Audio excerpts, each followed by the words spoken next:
We'll now hear from the Director of the Department of Finance, Mr. Michael Janess.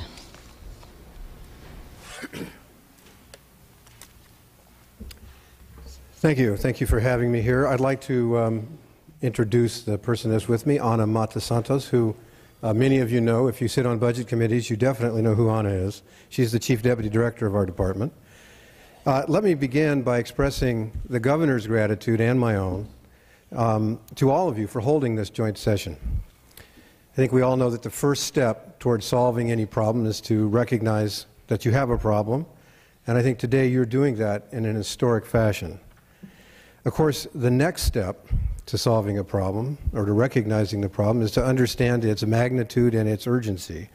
And that is what I'm honored to try to help you with today.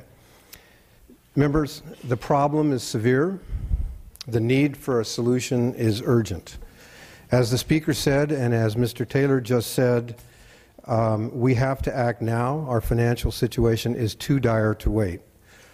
I think the first, if you'll open this document and look at the first page of it, this page illustrates something, one of the reasons that Mac alluded to as to why it is so urgent that we act immediately as opposed to waiting. In December, when we had a special, in November, when the Governor called the last special session in the previous legislature, we proposed a set of solutions whose value to the budget was $9.2 billion. That means on a budgetary basis, they reduced that deficit that we're all looking at by $9.2 billion. However, in this special session, since you have 45 days to act, we thought it would be prudent to score these exact same solutions as if they were going to be taking effect on February 1.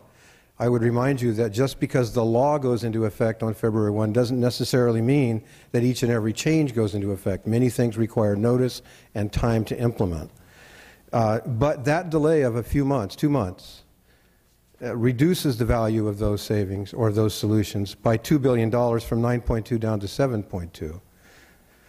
We don't have an exact number for how much would be, they would be worth if you enacted them, for example, on June 30th or on June 1st.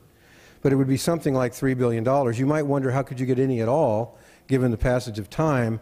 And that number is a very significant number because there are very few things in this budget that you can take an action on late in the year and get the full value. The biggest single thing like that is Proposition 98. What that means is that you have the legal and practical power to take money away from the Proposition 98 appropriation right up until the last day of the fiscal year.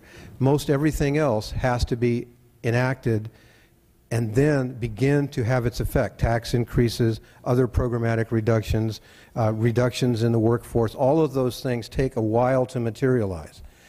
So by waiting, we point the gun more directly at Proposition 98 than if we act now, even though in our solutions, Proposition 98, unfortunately, is part of the equation.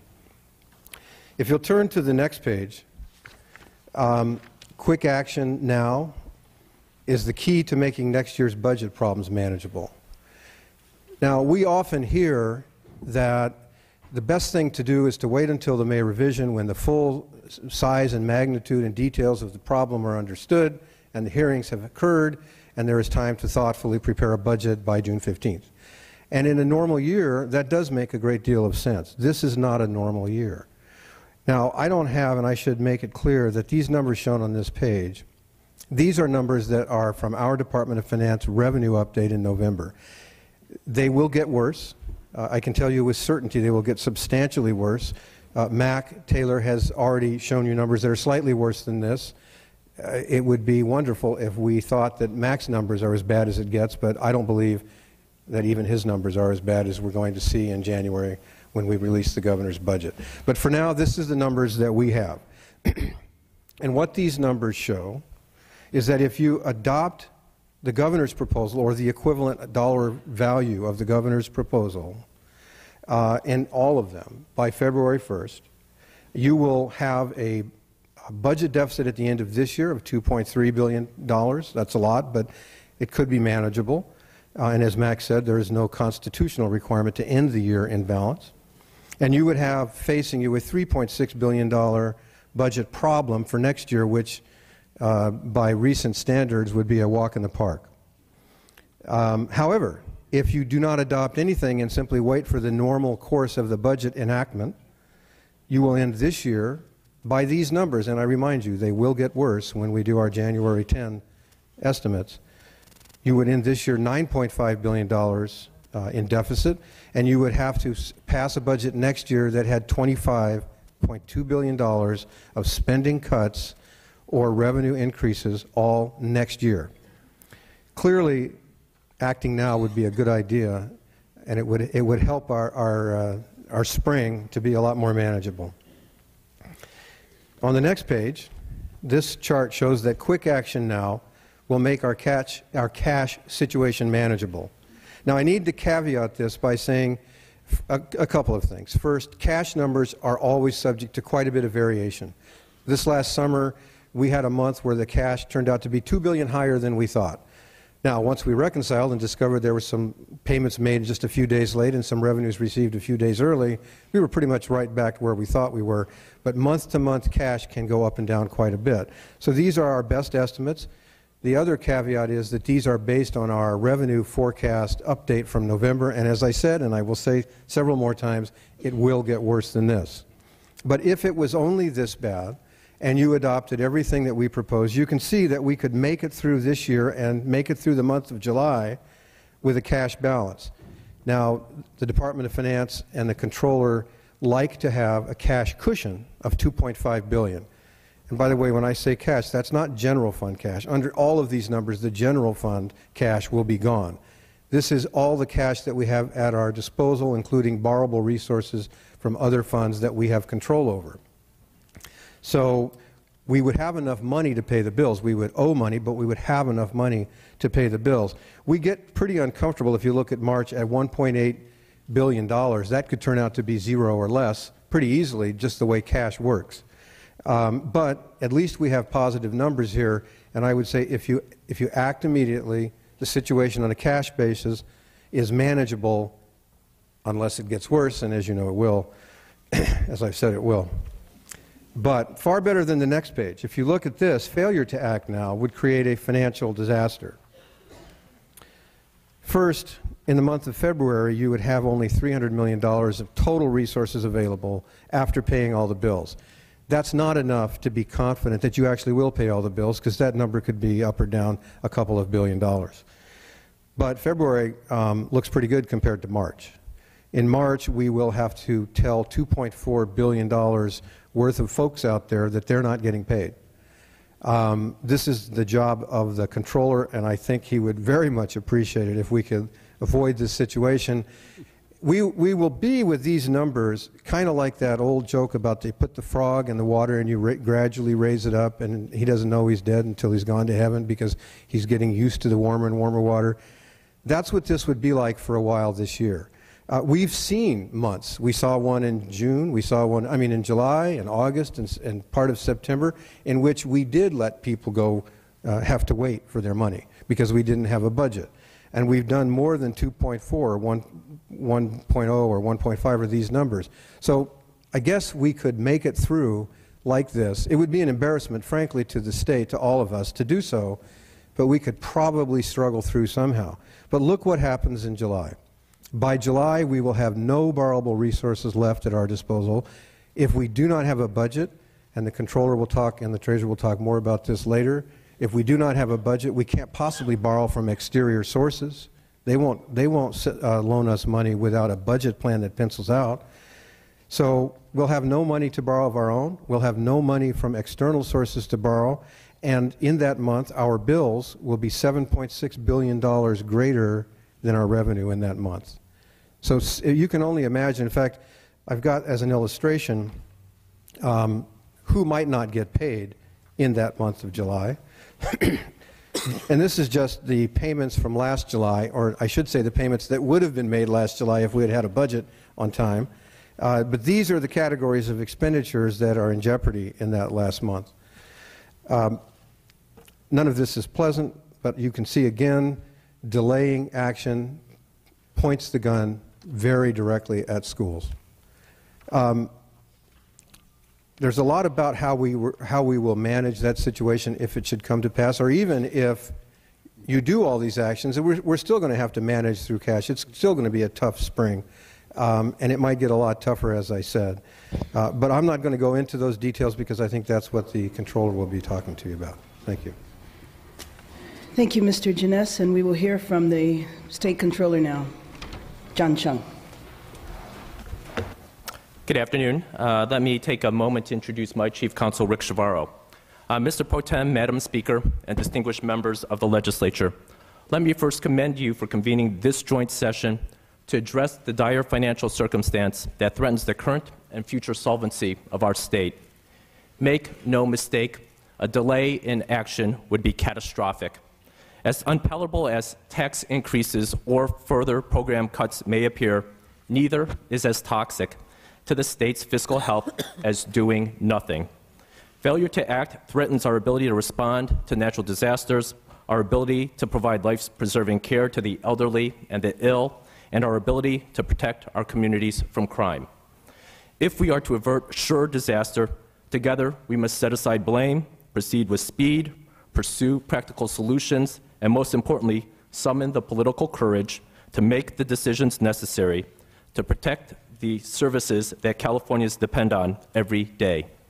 Before I speak to the state's cash flow problems and why attacking the $28 billion deficit is needed to stave off an immediate shutdown of public services, let me begin with a critical distinction between budgeting and cash available.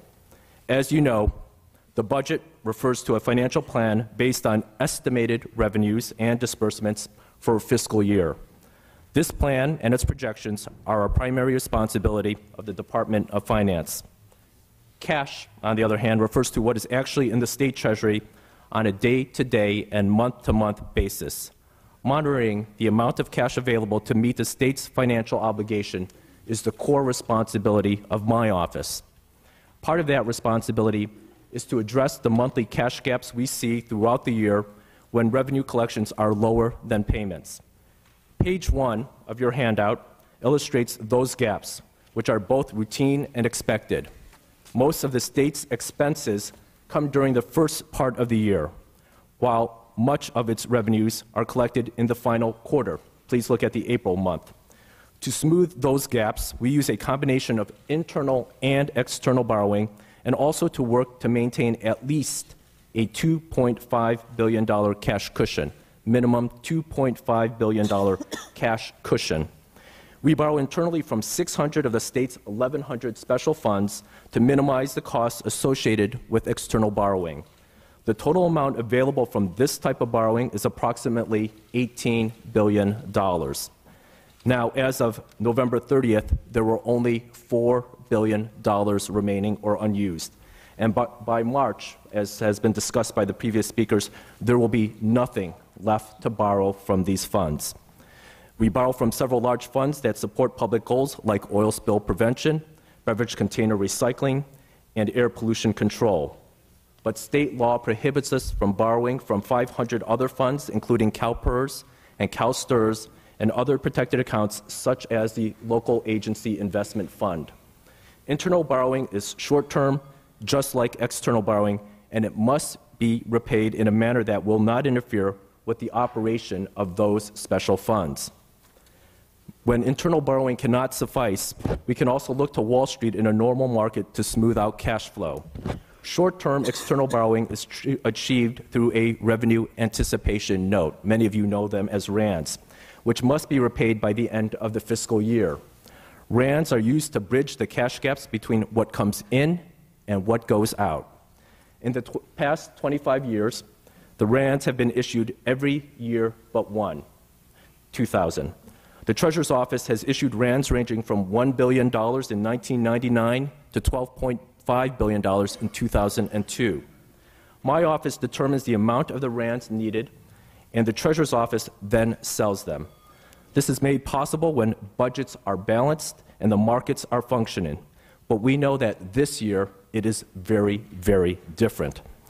Under normal circumstances, we have balanced budget for the year, and we are able to manage shortfalls with internal borrowing and RANs. This year, we needed a $7 billion RAN. But due to the severely weakened condition of the state's finances, coupled with the global financial crisis, we were only able to sell $5 billion.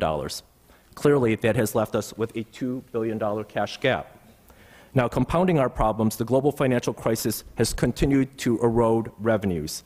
The size of the revenue shortfall for the remainder of the fiscal year was most recently estimated at $7.8 billion by the legislative analysts and at $9.7 billion by the Department of Finance.